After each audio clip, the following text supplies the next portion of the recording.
All right, fans, Drive Radio fans, John Rush, your host, and with me today is Richard Rush behind the camera, and we're going to review, this is the short review, we'll also do the long review, so just look over on the side and you'll see the long review that my son does.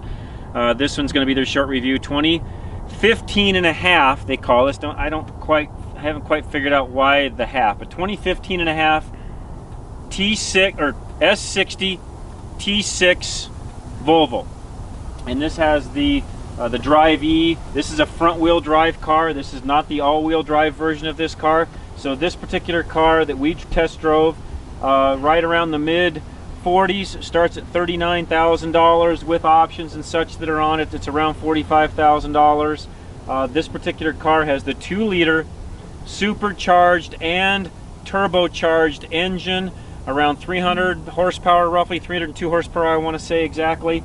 And I averaged, I should say, 31 miles to the gallon driving around town. The car runs fabulous. This car, just the way it sits, this car just works great. I would love to drive this car in an all-wheel drive version with a little bit higher horsepower engine, but this car just works fantastic. Take a walk around with me. Again, you can watch the long review and see everything. This has the optional 19-inch wheels on it. I'll get my shadow out of the way. So 19-inch wheels. This does have a really nice package on it. You can look at the interior as we do the long review. You can see that. But again, 2015 and a half S60 T60 or T6 model Volvo, and Richard and I were commenting as we were even driving up here to get ready to do this review. This is a great car. It runs well. It drives well. It's a very comfortable car.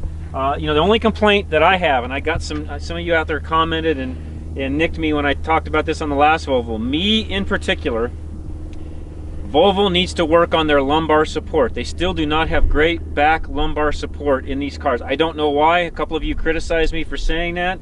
I'm going to keep saying it until Volvo fixes it. This particular car, 1 year newer than the last car that I drove, and it still does not have the lumbar support in it that it ought to have for a car of this stature. So Volvo, if you're listening, you need to do something different on the lumbar support.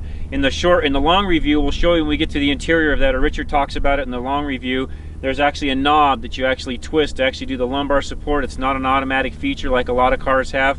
Only complaint that I have with this car, other than that, nice size trunk, good size interior, great car. I really enjoyed driving it. You know, even the lumbar support. Would I not buy the car because of that? No, but it is something if you've got a bad back. Again, we mention all the time, you need to get out into these cars, drive them, feel it for yourself, see if the car fits you, because every car is going to be just a little bit different. And that's why you can't even go off of all the reviews that are out there and even the comments on the reviews. Everybody has a different taste in a car, and please don't criticize somebody else for having a different taste than you do. That's why we have all the choices in America that we have, and we live in a great free country where you have the choice to buy whatever car you want to buy. So continue to watch our reviews. You can listen to us on Drive Radio on the weekends. We're on Saturday, 10 a.m., 1 p.m. live on AM 560 here locally. You can catch us on the TuneIn app. You can also watch us live on YouTube. Just go to our YouTube channel, Drive Radio, all one word. And I appreciate you watching. Continue to watch all the reviews. We'll have more in the future. Again, John Rush, your host. Thanks for watching.